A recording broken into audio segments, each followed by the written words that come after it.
சென்னையில் நடந்த ஒரு நிகழ்ச்சியில அரசு பாதியாளர்கள் கொதிச்சு போயிட்டார் சார். ரத்த கொதிப்பு அதிகமாயிடுச்சா? ஆபரேஷன் பண்ண பண்ணி மாதிரி குதிச்சிட்டு இருக்கிற சைதாப்பேட்டையில உங்களுக்காண்டி மருத்துவமனை எல்லாம் கொண்டு வந்தாரு.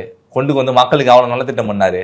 அவரை போய் சைதாப்பேட்டை மக்கள் வாக்காளர்கள் எல்லாம் தோக்கடிச்சிட்டீங்களே, உங்களுக்கா நல்ல சாவு வருமா அப்படின்னு கேட்டிருக்காரு சார். ஆட உங்க கூர்க்காவுக்கு போறந்தவன இனிமே சொல்லுவியா சொல்லுவியா சொல்லுவியா சொல்லுவியா? வீடு வீட்டுக்கு பிச்சை வாங்கி திங்கிற நாயே.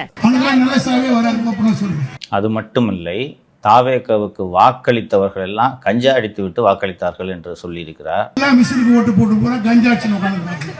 மோத்தா உன்னை பெத்தாளா இல்ல யானை கண்ண கக்குச்சாடா? நான் கேட்க மாட்டேனாங்க, அறிவு வேணாங்க. திமுக என்ன, பெரியார் என்ன, எப்படி 100 வருஷத்துக்கு முன்னாடி இந்த சமுதாயம் இருந்தது, எல்லாரும் இன்னைக்கு மேடையில் ஒன்னா உட்கார்றா, அதுக்கு யார் காரணம்? திமுக என்ற கட்சி இல்லாவிட்டால் தமிழகத்தில் யாருக்குமே உரிமைகள் இருந்திருக்காது என்பதுதான் அது பொருள். நாங்கெல்லாம் அந்த காலத்துல ஸ்கூலுக்கு போகையில, நாங்கெல்லாம் அந்த காலத்துல வேலைக்கு போகையில அறுத்து தொலைக்கிறானுங்கப்பா. நான் கேட்குறேன், கேரளாவில் திமுக இல்லை, இப்போ இங்கே யாரும் சமமாக நடத்தப்படுவது இல்லையா? அங்கே எல்லாரும் சாணிப்பால் குடிக்க வைத்து சவுக்கால் அடித்து தலித்துகளை கீழே போட்டு மிதித்து கொண்டிருக்கிறார்களா? திமுக வந்து தான் உரிமை வாங்கி கொடுத்துச்சா? அப்படியே அறுத்து தள்ளிட்டாலும் மூட்டு கொடுத்துருவாரு நாயே. எங்கிருந்தடா உங்களுக்கெல்லாம் இப்படி ஒரு ஆணவம் வருகிறது? இந்த ஆணவத்துக்காக தான் திராவிட முன்னேற்ற கழகம் அழிய வேண்டும் என்று நான் மீண்டும் மீண்டும் சொல்லிக் கொண்டிருக்கிறேன். நாசமா போவ, அழிஞ்சு போவ, நீ நல்லா இருக்க மாட்டடா, நல்லா இருக்க மாட்டா.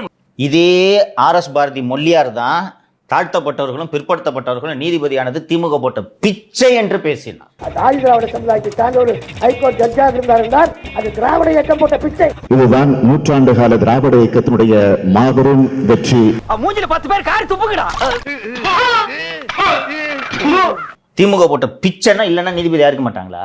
உங்களுக்கு அதாவது தெரியுதா? இந்த பண்ணையார் புத்தி போல உங்களுக்கு இன்னும் தெரியுதா? கண்ணுல ஒரு திமிரு, ஒரு ஆங்காரம் எல்லாமே தெரியும். ராஜ பரம்பரை எப்படி நடப்பாங்களோ அது மாதிரி தான் நாங்க நடப்போம். பார்க்காதே பார்க்காதே. இதன் காரணமாக தான் இனி திமுக எந்த காலத்திலும் ஆட்சிக்கு வந்துவிடக் கூடாது, வராது. திமுக அழித்து ஒழிக்கப்பட வேண்டிய ஒரு கட்சி. இன்னைக்கு ஒரு நல்ல ஆட்சி நடந்துகிட்டு இருக்குங்க. என்னன்னு ஆச்சு? எல்லாம் கை விட்டாங்கப்பானே. கை விட்டுட்டாங்களா? பெரிய கொடிய நோயா? ஏன் இப்படி வயிறு எரியுது உங்களுக்கு? வயிறு தெரியுது.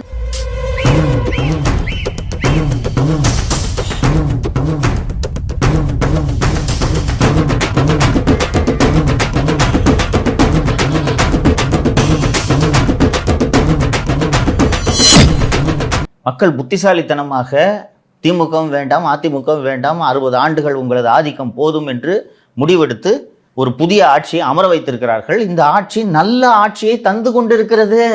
அந்த ஆட்சி வருவதற்கு காரணமானவன் கஞ்சா அடித்து விட்டு இந்த ஆட்சியை தேர்ந்தெடுத்தான் என்று பேச உங்களுக்கு எவ்வளவு நெஞ்செடுத்தம் வேண்டும்? எவனுக்கோ சாவு வருது, இவனுக்கு வரமாட்டேங்கிறடா. அதையே ஏன் சொல்றீங்க? நீ தான்டா எவனுக்கு சொந்தக்கார, அவன் கழுத்தை நினைச்சிருவா. அரசியல் புரிதல் இல்லாம மக்கள் நமக்கு ஓட்டு போட்டுட்டாங்களாம். மக்கள் அவங்களுக்கு ஓட்டு போட்டா அந்த மக்கள் நல்லவங்களாம், அதே மக்கள் நமக்கு ஓட்டு போட்டா அந்த மக்கள் கெட்டவங்களாம். தற்குறியா சோறு தானே திங்கிற. எரிச்சல் வருது இவனை, நான் கெட்ட வாரத்துல திட்டி போயிருவேன். அப்புறம் பெத்தம் கொதிக்குது உன்னை பார்க்க போயிரு. இதே மக்கள் தான் இத்தனை வருஷமா உங்களுக்கு ஓட்டு போட்டுட்டு இருந்தாங்க. உங்களுக்கு மட்டும் என்ன, வேற ஏதாவது பிளானட்ல இருந்து குதிச்சு ஓட்டு போட்டு போனாங்களா? தற்குறியாமா, தற்குறி நல்லா வருது, வேணான்னு பாக்குறேன். ஆணவத்தின் உச்சம் இல்லையா அது? நல்ல சாவே வராதுன்றாரு. இது என்னமா பேச்சு?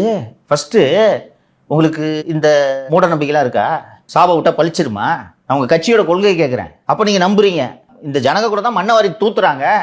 டேய் இப்படிலாம் பண்ணன்னு வச்சுக்கடா, நாசமா போயிருவடா, அழிஞ்சு போயிருவ. இந்த எண்ணத்தை மாத்திக்க. அப்படி மண்ணை வாரி தூற்றுவதற்கு கூட மண் இல்லாத அளவுக்கு மண்ணையும் அள்ளி விட்டீர்கள். இப்படி ஓடையில இருக்க மணல்லாம் அள்ளிட்டா நம்ம நாட்டுல கனிம வளம் இல்லாம போயிரும் சார். கனிம வளம் இல்லைன்னா ஓம் பேர பிள்ளைங்க ஏன் பேர பிள்ளைங்க எல்லாம் குடத்தை தூக்கிட்டு தண்ணி எடுக்கிறதுக்கு செவ்வாய் கிரகத்துக்கு போகணும். தேவையா சார்? கையறு நிலையில் இருக்கும் பெண்கள் போல புலம்புகிறார். புலம்புறது அதெல்லாம் விடுக்குமா? உனக்கு எங்க இருந்து இவ்வளவு ஆணவம் வருது? மா சுப்பிரமணியம் 2 மருத்துவமனை கட்டிட்டாராம். அந்த மருத்துவமனையில வைத்தியம் பார்த்தவனோட சொந்தக்காரெல்லாம் ஓட்டு போட்டிருந்தா கூட அவர் ஜெயிச்சிருப்பாராம். மா சுப்பிரமணியம் அந்த 2 மருத்துவமனை கட்டுறதுக்கு எத்தனை கோடியை லஞ்சம் வாங்கினார் தெரியுமா? உனக்கு ஓட்டு போடலன்னா அவன் செத்துருணுமா? இப்ப நான் வாசிக்கிறேன் பாரு.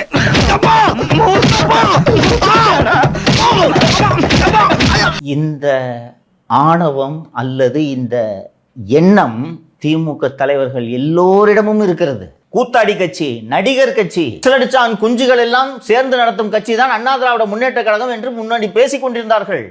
அதை விட ஒரு குழந்தை கட்சி நம்மை வீழ்த்தி விட்டதே, சின்ன பசங்கெல்லாம் சேர்ந்து நம்மளை அடிச்சிட்டாங்களே அப்படின்ற அந்த அவமானம் தாங்க முடியவில்லை. அதுக்கு கோபம் எதுக்கு வருது? அவ்வளவு வெக்கமா இருந்தா எங்கேயாவது போய் விஷத்தை குடிச்சிட்டு செத்து போங்க. இதுக்கு என்ன இது ஒரு பிரச்சனைன்னு பேசிட்டு ஜனங்க மீண்டும் மீண்டும் அதிமுகவை தேர்ந்தெடுத்தார்களா? அது போல இந்த கட்சிக்கு தாவேக்கு இவங்க வேணா சொல்லிப்பாங்க. உண்மையிலே இந்த கட்சிக்குன்னு கொள்கைன்னு எதுவுமே கிடையாது. ஒவ்வொரு விஷயத்துக்கு ஏற்ப நிலைப்பாடு எடுப்பார்கள். இன்னும் சொல்ல போனால் அது சரிதானே. கண்ணை மூடிட்டு எதுக்கு ஒரு நிலைப்பாடு எடுக்க வேணும்? இன்னொன்று, நீங்கள் கொள்கை குன்றுகளாக இருந்தால் இன்று பிஜேபியோட உறவு வைக்க மாட்டோம் என்று உங்களால் உறுதியாக சொல்ல முடியுமா? வாய்ப்பில்லை ராஜா, வாய்ப்பு. புயல் தென்றல அடிச்சு பார்த்திருப்ப, அணைச்சு பார்த்திருக்கியா? இங்க அணைச்சிடுச்சு.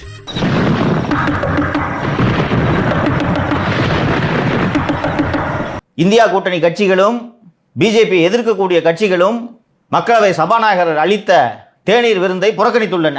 கனிமொழி சென்று பங்கேற்கிறார். இடமாறுதலுக்காக நான் அவர்கிட்ட பேச போனேன். பார்லிமெண்ட்ல என்னோட இடமாறுதல் தொடர்பாக பேச போறேன். அதுக்கு தேநீர் விருந்தில் கலந்துக்கிட்டு தான் பேசுவீங்களோ? அதாவது அவங்களுக்கு வேணும்னா அவங்க எப்படி வேணா எதை வேணா பேசுவாங்க. இதுக்கு ஒரு 4 பேர்ட்ட மூத்திரத்தை வாங்கி மடக்கு குடிக்க வேண்டியதானே? ஏன்டா இந்த வேலை பாக்குறீங்க? எங்கெல்லாம் பார்த்தா பைத்தியக்கார மாதிரி தெரியுது. அப்படித்தானே? உங்களது நிலைப்பாடு எப்படி என்பது தெரியாது. இவர்கள் டிசைனாக கொள்கையை மாற்றிக்கொள்வார்கள். ஏய், உன்னை தெரியுண்டா எனக்கு. என்னென்ன வேலைக்கு எப்படி முடிய டைப்பா மாத்துவேன்னு எனக்கு தெரியும். இதெல்லாம் நம்ம கிட்ட வேண்டாம் மகனே. ஆனா இவனுங்களுக்கு எகத்தாளத்தை பத்தியா?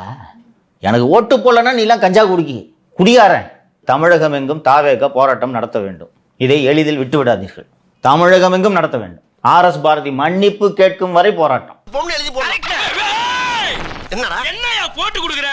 என் வேலை உன்னுடைய மண்டபாலத்தை தண்டவாளத்தில் ஏத்துறதா என்னுடைய வேலை. தாழ்த்தப்பட்டவர்கள் நீதிபதியானது போட்ட பிச்சைன்னு பேசிட்டார்ல, அதற்கு பிறகு விகடன் பேட்டி எடுக்கிறாங்க. எப்படி சொல்லிட்டீங்க? நான் சாதியெல்லாம் பார்க்குறவங்க கிடையாது. என் டிரைவரே ஒரு ஹரிஜன் தெரியுமா? அதே ஜாதி பார்க்கணும். அப்படி பார்க்கக்கூடாது. இதே அப்போ சொல்லி காட்டுற மனுஷன் தானே அவன்.